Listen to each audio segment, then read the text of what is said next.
आज के इस वीडियो में हम गांधी जी का आदर्श राम राज्य क्या था उसके बारे में अध्ययन करेंगे। गांधी जी ने आदर्श समाज की कल्पना को क्रियान्वित करने के लिए एक आदर्श राज्य का स्वरूप चित्रित किया है। उनके विचार से पूर्ण स्वराज्य के ध्येय की प्राप्ति के लिए जन संप्रभुता का नैतिक स्तर पर आधारित होना आवश्यक है। यद्यपि आदर्श राज्य की प्राप्ति कठिन है, क्योंकि आदर्श राज्य के लिए आदर्श व्यक्तियों की आवश्यकता होगी। फिर भी आदर्श की कल्पना मानव के ऊर्ध्वगामी विकास का लक्ष्य स्वयं अवश्य निर्धारित करेगी। गांधी जी द्वारा आदर्श राज्य व्यवस्था को राज्य शब्द से संबोधित किया गया है। उनका मत है कि राम राज्य एक ऐसा आदर्श है जिसे विभिन्न बाधाओं के बावजूद व्यवहार में प्राप्त किया जा सकता है। गांधी जी के अनुसार धार्मिक दृष्टि से राम राज्य का अर्थ है पृथ्वी पर भगवान का राज्य। राजनीतिक दृष्टि से पूर्ण प्रजातंत्र जिसमें गरीबी और अमीरी, रंग और मतांतर के आधार पर स्थापित असमानताओं का सर्वथा अंत हो जाता है। राम राज्य में भूमि और राज्य जनता का होता है। न्याय शीघ्र, पूर्ण और सस्ता होता है और इसलिए प्रत्येक व्यक्ति को अपने तरीके से पूजा प्रार्थना, स्वतंत्र विचार व्यक्ति और लेखन की स्वतंत्रता होती है। नैतिक प्रतिबंध के स्वेच्छा आरोपित कानून के राज्य के कारण ही यह सब होता है। गांधी जी ने लिखा है कि मेरा स्वराज्य केवल राजनीतिक स्वतंत्रात्मक ही सीमित नहीं है। मैं जीवन के प्रत्येक क्षेत्र में धर्म राज्य के सत्य और अहिंसा के शासन को स्थापित हुए देखना चाहता हूँ। दासता की जंजीरों में जकड़े रहना मनुष्य के गौरव के विरुद्ध है। मेरे लिए देशभक्ति वही है जो कि मानवता के कल्याण में समर्थ है। मेरी जीवन योजना में साम्राज्यवाद के लिए कोई स्थान नहीं है। गांधी जी ने अपने सपनों के भारत की रूपरेखा का उल्लेख करते हुए लिखते हैं कि मैं तो एक ऐसे भारत के निर्माण के लिए कार्यरत रहूंगा जिसमें गरीब से गरीब व्यक्ति भी यह अनुभव करे कि वह उसका अपना देश है, जिसके निर्माण में उसकी प्रभावशाली आवाज है। एक ऐसा भारत जिसमें सब जातियां पारस्परिक एकता और सद्भावना के स्नेह सूत्र में बंधी हुई मिलजुल कर रहेगी। ऐसे सुंदर भारत में अस्पृश्यता, मद्यपान और नशीली वस्तुओं के सेवन के लिए कोई स्थान नहीं हो सकता। महिलाओं को भी वही अधिकार प्राप्त होंगे जो पुरुषों को है। मेरे सपनों को भारत का यही रूप है। गांधी जी का राम राज्य अहिंसक राज्य नहीं है, क्योंकि राज्य पूर्ण अहिंसक नहीं हो पाता। राज्य को शक्ति पर आधारित मानने का अर्थ होगा अहिंसा का विरोध, किंतु पूर्ण अहिंसक राज्य नहीं रह सकता। इसका अर्थ यह होगा कि अहिंसक राज्य राज्यविहीन समाज में परिवर्तित हो जाए। समाज तभी राज्यविहीन हो सकता है जब राज्य रूपी शक्ति स्वतंत्र समाप्त हो जाए। यह आदर्श विचार है, अतः यह आवश्यक नहीं कि इसकी क्रियान्विति हो सकता है कि अहिंसा प्रधान राज्य की स्थापना हो जाए, फिर भी राज्यविहीन स्थिति प्राप्त न हो। गांधी जी की आदर्श राज्य विषयक धारणा को पूर्ण विकसित नहीं किया गया, फिर भी उन्होंने संकेत दिया कि अहिंसक राज्य सत्याग्रह के सिद्धांत पर आधारित होगा। उन्होंने अहिंसक राज्य की संस्थाओं को विस्तार पूर्वक नहीं बताया। गांधी जी के अनुसार मैं अग्रिम रूप से नहीं कह सकता कि पूर्णतः अहिंसा पर आधारित शासन कैसा होगा। गांधी जी का कहना था कि अहिंसा समाज में अहिंसा के प्रति पूर्ण निष्ठा होगी, न कि उसे नीति मात्र समझा जाएगा। गांधी जी के आदर्श राम राज्य में प्रबुद्ध अराजकता की परिकल्पना निहित है।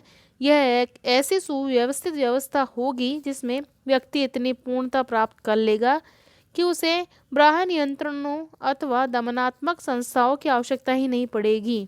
एक पूर्णतः प्राप्त व्यक्ति के लिए तो जो परम सत्य को ही समर्पित है, बाहरी नियंत्रण न केवल अवांछनीय है अपितु प्रभावहीन भी होंगे। ऐसे प्रबुद्ध अराजक राज्य में प्रत्येक व्यक्ति अपना शासक होगा और वह सभी मानव प्राणियों में आध्यात्मिक एकता का दर्शन करेगा। यह सामूहिक हित को अपना हित बना लेगा। वह अपने पर इस प्रकार शासन करेगा कि उसके पड़ोसी के लिए भी बाधा उपस्थित नहीं हो। आदर्श व्यवस्था में राजनीतिक शक्ति नहीं है, क्योंकि उसमें राज्य नहीं है। राज्य की आलोचना गांधी जी ने दार्शनिक अराजकतावादी के समान नैतिक, ऐतिहासिक तथा आर्थिक आधारों पर राज्य की आलोचना की है। गांधी जी के अनुसार राज्य सत्ता का बाध्यकारी स्वरूप व्यक्ति के कार्यों के नैतिक मूल्यों को खंडित करता है। राज्य हिंसा मूलक है, चाहे वह कितना भी लोकतांत्रिक क्यों न हो, हिंसा शोषणकारी है। अतः प्रत्येक राज्य निर्धन व्यक्ति की आत्मा का शोषण करती है। राज्य हिंसा का प्रतीक होने के कारण आत्मविहीन यंत्र के समान है। व्यक्ति की आत्मा होती है, किंतु आत्मविहीन राज्य हिंसा पर अवलंबित होने के कारण व्यक्ति का शोषण ही करेगा। गांधी जी राज्य की बढ़ती हुई शक्ति से चिंतित थे। वे व्यक्तिगत संपत्ति की दृष्टि से भी राज्य के नियंत्रण से मुक्ति पा चाहते थे। व्यक्ति न्यायिकता का पालन कर सकता है, किंतु राज्य ने कभी भी निर्धन को सहारा नहीं दिया। अतः गांधी जी राज्यविहीन समाज के आदर्श को स्थापित करना चाहते थे। उनके अनुसार आदर्श समाज एक ऐसा राज्यविहीन लोकतंत्र होगा जिसमें सामाजिक जीवन स्वयं नियंत्रित होकर प्रबुद्ध अराजकता का परिचय बन जाएगा। ऐसे प्रबुद्ध अराजक राज्य में प्रत्येक व्यक्ति स्वयं का शासक होगा। वह अपने इस प्रकार शासन करेगा जिसमें उसके पड़ोसी के लिए भी बाधा उपस्थित नहीं हो। गांधी जी ने आदर्श लोकतंत्र को ग्रामीण समुदाय के संघों में पर अवस्थित माना है। उनके अनुसार अहिंसक समाज स्वैच्छिक सहयोग पर कार्य करने वाले मानव समूहों से निर्मित होगा, जो गांवों में रहते हुए शांतिपूर्ण सह अस्तित्व का पालन करेंगे। संघों तथा समूहों को स्वैच्छिक आधार पर संगठित किया जाएगा। ऐसे समुदाय में प्रत्येक व्यक्ति अहिंसा तथा आत्मनिग्रह का पालन करेगा। व्यक्ति आध्यात्मिक सत्ता का निरंतर ध्यान रखते हुए सादगी एवं त्याग का जीवन व्यतीत करेगा और समाज सेवा में रत रहेगा। यह समाज पूर्णतः विकेंद्रित होगा जिसमें जीवन के सभी क्षेत्रों में पूर्ण समानता होगी। गांधी जी के अनुसार सामाजिक क्षेत्र में समानता, अपरिग्रह तथा रोजी रोटी के आदर्श से युक्त वर्ण व्यवस्था द्वारा कार्य की प्रतिद्वंद्विता समाप्त हो जाती है। व्यक्ति में जिस कार्य की विशेष योग्यता होती है उसके योग्य कार्य उसे मिल जाता है। गांधी जी के अनुसार यदि वर्ण व्यवस्था की बारीकियों को ठीक से परखा जाए तो आदर्श सामाजिक व्यवस्था के विकास में इसमें सहायता मिल सकती है। उनका कहना था कि वर्ण का जन्म से कोई संबंध नहीं होना चाहिए। प्रत्येक वर्ण के व्यक्ति को रोजी रोटी के लिए कायिक श्रम अवश्य करना चाहिए। अपनी रोजी रोटी जुटाने के बाद किया गया श्रम सामान्य हित में किया गया प्रेम का श्रम माना जाएगा, जिसका कोई पारिश्रमिक न हो। इस प्रकार गांधी जी की सामाजिक व्यवस्था में प्रत्येक व्यक्ति को सामाजिक सेवा के उस कार्य में संलग्न रहने की जिसमें उसकी विशेष निपुणता है, पूर्ण स्वतंत्रता है। गांधी जी की अपरिग्रह संबंधी धारणा तथा उनका रोजी रोटी सिद्धांत हस्तकला पर निर्भर कृषि प्रधान ग्रामीण सभ्यता के प्रतीक है। ऐसे समाज में शोषण, जमींदारी प्रथा तथा पूंजीवाद के लिए कोई स्थान नहीं है। प्रत्येक व्यक्ति अपने स्वयं का स्वामी होगा और कोई भी दूसरों के लिए अपना श्रम नहीं बेचेगा। गांधी जी ने मशीनीकरण के पूर्ण विरोध में न होते हुए भी कुटीर उद्योग को पनपाने के लिए केंद्रीकृत वृहत उत्पादन तथा लाभ की प्रवृत्ति का विरोध किया है। केंद्रीकृत उत्पादन शक्ति के केंद्रीकरण, बड़े बाजारों के नियंत्रण, कच्चे माल की अधिकता आदि के कारण शोषण की प्रवृत्ति को बढ़ावा देता है। गांधी जी ने कुटीर उद्योग के लिए सरल उपकरण, औजार तथा ऐसी मशीनरी का स्वागत किया है जो व्यक्तिगत श्रम की बचत कर सके तथा कुटीर उद्योगों में लगे लाखों लोगों के भार को हल्का कर सके। गांधी जी के आदर्श समाज में भारी वाहनों, न्यायालयों, वकीलों, आधुनिक चिकित्सा पद्धतियों तथा महानगरों की विसंगतियों के लिए कोई स्थान नहीं रहेगा। अहिंसक समाज में भारी उद्योगों तथा सैन्य संचालन की आवश्यकता न रहने के कारण भारी वाहनों का उपयोग नहीं होगा। अंतर्राष्ट्रीय वाणिज्य तथा व्यापार की स्थिति नहीं होने के कारण औद्योगिकीकरण के सभी उपकरण त्याज्य होंगे। अहिंसक जनता में पारस्परिक विवादों की कमी के कारण न्यायालयों तथा वकीलों को भी आवश्यकता नहीं रहेगी। आपसी विवादों का निपटारा जनता स्वयं विचार विमर्श, समझबूझ तथा पंच फैसलों द्वारा कर लेगी। यदि इन युक्तियों में काम नहीं चलेगा तो प्रेम के सिद्धांत द्वारा आत्मपीड़न से इनका निराकरण किया जाएगा। गांधी जी ने समाज को एक परिवार के समान माना है। वे व्यक्ति तथा समाज में किसी प्रकार की विरोधाभास नहीं देखते। अतः व्यक्तिगत स्वतंत्रता तथा सामाजिक दायित्व में निकट की आत्मनिर्भरता है। वे व्यक्तिवाद के विरुद्ध थे और साथ ही साथ व्यक्ति गरिमा की भी रक्षा करना चाहते थे। उनका कहना था कि प्रत्येक व्यक्ति को सामाजिक दायित्व की पूर्ति करनी चाहिए और अपनी व्यक्तिगत स्वतंत्रता की भी रक्षा करनी चाहिए। व्यक्तिगत स्वराज्य की प्राप्ति के बिना सामाजिक स्वराज्य का मूल्य नहीं रहेगा। व्यक्ति तथा समाज में जो भी नियमों का अतिक्रमण करे उसका विरोध अहिंसक उपायों से होना चाहिए। गांधी जी के अनुसार धर्म व्यक्ति को सही स्थिति में रखता है और उसे शुद्ध सामाजिक आचरण के लिए प्रेरित करता है। यहाँ धर्म को गांधी जी ने संस्कृति तथा अनुशासन के अर्थों में प्रयुक्त किया है। धर्म सामाजिक व्यवस्था तथा व्यक्तिगत व्यवहार को बांधने अथवा धारण करने वाला तत्व है। अहिंसक समाज में कानून की पूर्ति धर्म के द्वारा ही होगी। बच्चों को प्रारंभ से ही धार्मिक नैतिकता का पाठ सिखाया जाएगा। सामाजिक शांति तथा व्यवस्था धर्म पर आधारित होगी। गांधी जी का कहना था कि इस आधुनिक समाज में भी हम केवल कानून अथवा शक्ति की वजह से शुद्ध आचरण नहीं करते, अपितु बाध्यकारी आंतरिक प्रेरणाओं से अपना जीवन क्रम चलाते हैं। गांधी जी के अनुसार भारत के ग्रामीण जनपद अहिंसा पर आधारित सभ्यता के विचार के अत्यंत निकट थे। 1916 में मद्रास में मिशनरी परिषद के समक्ष बोलते हुए गांधी जी ने कहा था कि भारत की प्राचीन संस्थाएं तथा ग्राम पंचायतें उनके स्वदेशी की धारणा के अनुरूप उन्हें आकर्षित करती है।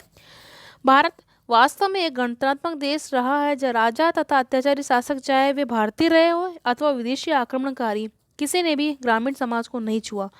वे केवल राजस्व की वसूली तक ही सीमित रहे। ग्रामीण भारतीयों ने भी शासक को देय राशि देकर अपनी स्वतंत्रता तथा कार्य पद्धति को यथावत बनाए रखा। गांधी जी के अनुसार राज्य की कल्पना, आदर्श राज्य की कल्पना के अनुसार प्रत्येक गांव एक गणराज्य होगा और राष्ट्रीय सरकार इन्हीं ग्रामीण गणराज्यों के ठोस आधार पर अवलंबित होगी। गांधी जी ने लिखा है कि मेरा ग्राम स्वराज्य का आदर्श यह है कि प्रत्येक ग्राम एक पूर्ण गणराज्य जो अपनी मूलभूत आवश्यकताओं के लिए अपने पड़ोसी से स्वतंत्र हो। प्रत्येक ग्राम का पहला कार्य भोजन के लिए अनाज पैदा करना तथा कपड़ों के लिए कपास पैदा करना है। उनके पास पशुओं के लिए चरागाह और लोगों की खेलकूद एवं मनोरंजन के लिए खेल के मैदान होने चाहिए। उनके पास नाट्यशाला, सार्वजनिक भवन, विद्यालय, सभागार, जलाशय आदि होने चाहिए। बुनियादी शिक्षा अंतिम कक्षा तक अनिवार्य होगी। आजकल जैसी अस्पृश्यता मूलक जाति पाति नहीं होगी। गांधी जी ने लिखा है कि यदि मेरा स्वप्न पूरा हो जाए तो भारत के 7 लाख गांवों में से प्रत्येक गांव में समृद्ध प्रजातंत्र बन जाएगा। उस प्रजातंत्र का कोई व्यक्ति अशिक्षित नहीं होगा। गांव काम के अभाव में कोई बेकार नहीं रहेगा। व्यक्ति किसी न किसी कमाऊ धंधे में लगा रहेगा।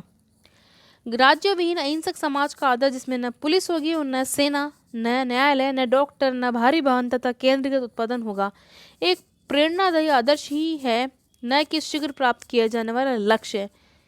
गोपीनाथ वन के अनुसार गोडविन, थॉमस होजकिन तथा प्रोधा जैसे अराजकतावादी विचारकों ने किसी ऐसे समाज की स्थापना का विचार नहीं किया जिसमें राज्य पूर्णतः समाप्त कर दिया जाएगा। दूसरी ओर बाकुनिन, जोशीमा वारेन, बेंजामिन टंकर तथा क्रोपोटकिन और अन्य के कई अराजकवादियों ने यह विचार प्रकट किया है कि राज्यविहीन समाज का विकास किया जा सकता है। गांधी जी के अनुसार समाज तभी राज्यविहीन हो सकता है जब मानव पूर्ण व्यक्तिगत स्वराज्य प्राप्त कर ले और राज्य सत्ता के दबाव बिना भी वे अपने सामाजिक दायित्व को पालन करने लग जाए। चूंकि जनता इस कठिन आदर्शवाद के अनुरूप जागृत नहीं हो सकती, अतः गांधी जी फिलहाल अस्पतालों, न्यायालयों, रेल तथा कारखानों को आवश्यक बुराई मानते हुए भी नष्ट करने के उत्सुक नहीं थे। वे इनके स्वतः नष्ट हो जाने की कामना करते हुए अपने व्यक्तिगत क्षमता से आदर्श समाज की स्थापना के लिए कार्यरत थे, जिनमें उपयुक्त स्थितियों की आवश्यकता ही नहीं रहे। वास्तव में गांधी जी का यह विश्वास था कि आदर्श समाज सदैव ही एक आदर्श रहेगा जो न कभी पूर्णतः प्राप्त हुआ न होगा। उनका यह दृष्टिकोण समस्त आदर्शों के प्रति रहा है। 1940 ईस्वी में शांति निकेतन में हुए एक वार्तालाप के दौरान यह पूछे जाने पर कि क्या राज्य केवल अहिंसा के आधार पर चलाया जा सकता है, गांधी जी ने कहा कि सरकार पूर्णतः अहिंसक बनने में सफलता प्राप्त नहीं कर सकती क्योंकि वह सभी व्यक्तियों की प्रतिनिधित्व करती है। गांधी जी ने कहा कि वैसे स्वर्णयुग की आज कल्पना नहीं करते, फिर भी उनकी मान्यता थी कि एक अहिंसा प्रधान समाज संभव है और वे इसके लिए प्रयत्नशील है। गांधी जी ऐसे समाज में राज्य की संरचना जो अहिंसक क्रांति के बाद उपस्थित होगी, समझौतों पर आधारित होगी, अहिंसक समाज तथा मानवीय प्रकृति के तत्वों के बीच को मार्ग ग्रहण करेगी। यह उस आदर्श की प्राप्ति पर गांधी जी के मध्यम मार्ग का उदाहरण होगी। यह इस पर भी निर्भर होगी कि व्यवसायिक व्यक्ति ने अहिंसा की गुणात्मक मात्रा कितनी विकसित की है। अहिंसा तथा लोकतंत्र दोनों ही मानव की आध्यात्मिक समानता पर आधारित है। यदि राजनीतिक शक्ति दुर्बल व्यक्ति की अहिंसा द्वारा प्राप्त होती है तो इसके द्वारा स्थापित राज्य केवल राजनीति का लोकतंत्र या लोकतंत्र कहलाएगा। संविधान लोकतांत्रिक दिखाई देगा किंतु शोषण रहेगा, क्योंकि दुर्बल व्यक्ति की अहिंसा में हिंसा की स्वीकृति मिलेगी। यदि इसकी विपरीत शक्तिशाली की अहिंसा को विकसित होने का अवसर मिला तो इसमें स्थापित होने वाला राज्य सच्चे लोकतंत्र की स्थापना करेगा, जिसमें शोषण तथा दमन नाम मात्र का रहेगा।